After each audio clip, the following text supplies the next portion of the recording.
name is Tejasri Kosbe, lecturer from Praveen Patil Polytechnic, Bhayandar. My topic is Measuring Instrument Part 7,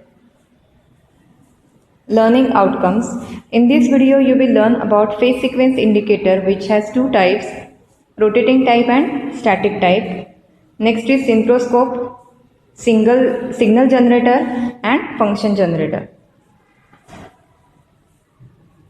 So first is phase sequence indicator. So first type is rotating type. It consists of 3 star connected coils mounted 120 degree apart in space with 3 ends brought out and marked RYB as shown in figure. An aluminum disc is mounted on the top of coils. The coils produce rotating magnetic field when 3-phase windings are energized by 3-phase supply, which sweeps the stationary aluminum disc and produces ED/EMF induced in the disc, which circulates an ED current in the aluminum disc. Hence, a torque is produced and disc revolves. The direction of rotation depends upon the phase sequence of the supply. If the direction of the rotation is same as that indicated by arrowhead, the phase sequence of the supply is same as marked on the terminals. However, if the disc revolves in opposite direction indicated to arrowhead, the sequence of the supply is opposite to that marked on the terminals. So in this diagram you can see there are terminals R, Y and B which are used for connections, and one disc and one arrow is shown on the disc. If we connect these 3 terminals R, Y, B to the supply terminals or the device whose phase sequence is to be checked, then if the disc is rotate in the direction of arrow, then the phase sequence is RYB, that is normal fixed phase sequence, and if the disc is rotating in opposite direction, then the phase sequence is incorrect. Next type is static type. In this they use lamps and inductor. Connect 2 lamps, lamp 1 to R phase, lamp 2 to Y phase and inductor to B phase as shown in the above figure. Resistors are connected in series with the lamps for protecting the lamps from overcurrents and breakdown voltages. If the sequence of the supply is RYB, then the lamp 2 will glow brighter than lamp 1. If the sequence of the supply is reversed or altered, then the lamp 1 will glow brighter than the lamp 2. So lamps are used for the indication of the phase sequence. Next one is synchroscope. So first, necessity of synchroscope. Synchroscope is used for synchronization process. In a power system, 3-phase alternators, transformers are connected in parallel with system. When 3-phase alternators are connected to an infinite bus, the correct instant of synchronizing is important to connect that incoming alternator safely to existing system. Otherwise, there is a local short circuit and damage to the system. So to detect the correct instant of synchronizing, synchroscope is required. So this is the diagram of synchroscope. In this you can see there is a transformer, lamp for indication purpose, synchronizing switch, bus bars are used for supply, and fixed coil, moving coil, and one R, a resistor and one capacitor. Working. It consists of 3-limb transformer. The winding on one of the outer limbs is excited from bus bars and that on the other limb by incoming machine. The 2 fluxes produced by outer limbs are forced through the central limb. The resultant flux through central limb is equal to the phasor sum of these fluxes. When bus bar and incoming machine voltages are in phase, the EMF induced in central limb winding is maximum, hence lamp glows with maximum brightness. When bus bar and incoming machine voltages are 180 degree out of phase, the EMF induced in center link is almost zero and lamp does not glow. When frequency of incoming machine is different than that of bus bar, the lamp will flicker. The correct instant of synchronizing is when the lamp is flickering at a very much slow rate and it is at its maximum brightness. So in this, lamp is used for indication purpose. If the lamp is glow with brightness, then this is the correct instant for synchronization, that is to connect the incoming bus bar in parallel with the machine.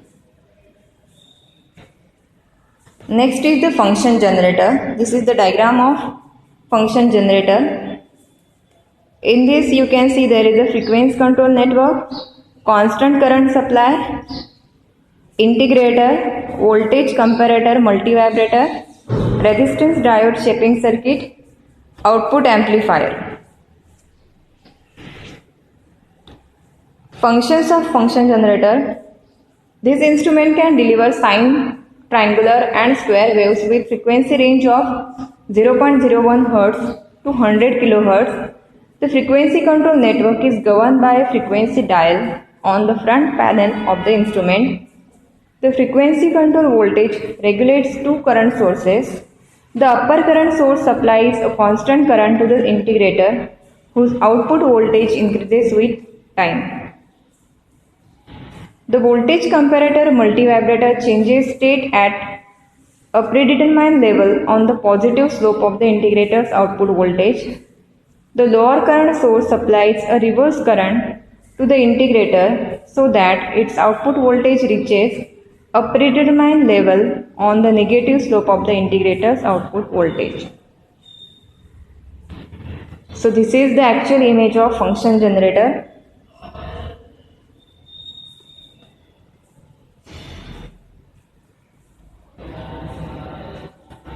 This is the image. In this you can see there is a CRO and in lower side there is a function generator which is connected to this CRO. So function generator is normally used to produce the signal.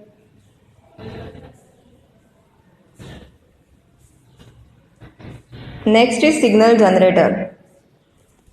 In this you can see there are RF oscillator with LC tank circuit which is connected to wideband amplifier, output attenuator, modulation oscillator and external oscillator.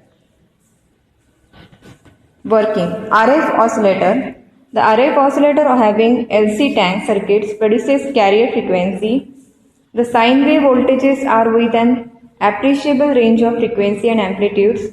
The frequency of oscillation is selected for the range of frequency control and the vernier dial ceiling on the front panel.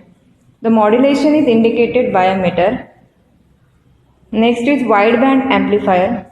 The output signal can be AM, that is amplitude modulated, or FM, that is frequency modulated. Modulation can be done by sine wave, square wave or triangular wave or by pulse.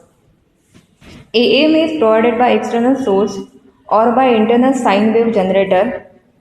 Modulation is done in output amplifier circuit which delivers its output to an attenuator. Output attenuator. The attenuator facilitates selection of proper range of attenuation and the output level is controlled. The output voltage is observed on the output meter. So this is the working of signal generator. And last one is trivector meter. The trivector meter is a measuring instrument which measures the active, reactive power and total energy consumed. They are normally used in substations to measure the power flowing through the feeders and for billing the industrial consumers. So this is the diagram of trivector meter. In this you can see there is a drive from energy meter, ratchet coupling, common driving bar, number display. It is an electromechanical meter with gears and ratchet coupling mechanism.